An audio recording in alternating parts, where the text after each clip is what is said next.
Hello! Today's Q&A is actually not so much a question as a summary of a conversation I had with a client the other day. We were talking about healthy foods, and this led on to a bit of a discussion about how important context is when declaring something healthy or not. To help illustrate this, I'm going to give you a couple of examples that might make it clear what we're trying to say here. So, let's think of a food which people tend to think of as healthy. I'm going to pick avocado because it's trendy.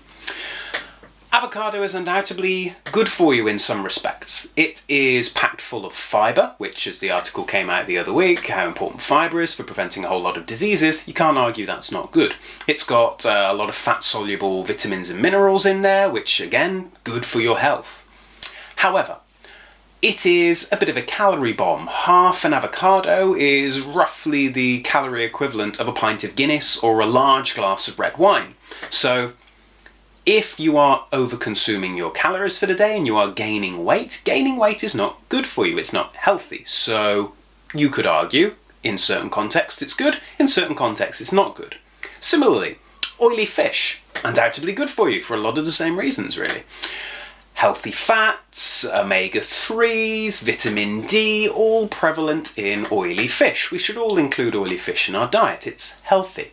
However, you should be aware that a fillet of mackerel, 240 odd calories per fillet, is the same calorie content as a McDonald's quarter pounder, which is definitely not healthy. The calorie content of healthy foods should be taken into account when choosing them.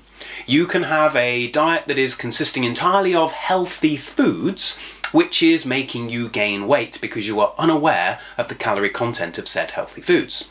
So context is important. If your goal is weight loss, certain healthy foods you're going to have to be aware that they are also, particularly the fat-containing ones, they are so calorie dense, you're going to have to be aware of the portion sizes and the calorie content of said portions, particularly for inactive people.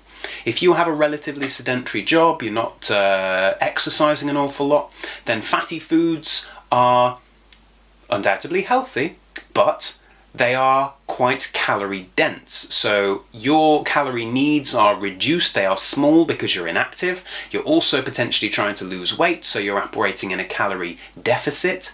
Fatty foods can make it quite difficult to stick to a calorie deficit if you're not very careful with portion sizes. So worth bearing in mind. The flip side can also be true of foods thought to be healthy or not. A lot of people will think that, for example, carbohydrates are not healthy. Specifically, an example, carbohydrates before bed, eating carbs after 8 p.m. That's thought to be bad for you for some reason. Now, it's actually, in certain contexts, a very healthy thing to do. Carbohydrate helps to reduce your cortisol levels. Cortisol is the stress hormone that keeps you awake. So, eating carbs before bed, you're going to sleep better. And sleeping better is one of the best things you can do for your overall well-being and health.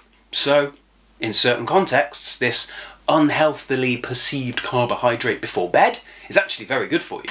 So, there's context in all things whether something is healthy or not. I want to move away from thinking of foods as being either intrinsically good or bad, and encourage you to think about foods being useful tools or not. You choose the right tool for the right situation. The wrong tool is next to useless. The right tool will get you exactly what you want. So context and portions, serving sizes, and some awareness of their calorie content when you're selecting your healthy foods is a very helpful thing. That's it. That's my summary of this discussion I had the other day. So I hope you found that useful. If you have any follow-up questions or you want to ask about specific foods or goals and foods that may or may not help, then please do send in follow-up questions and I'll be happy to help you out. Speak to you soon. Bye-bye.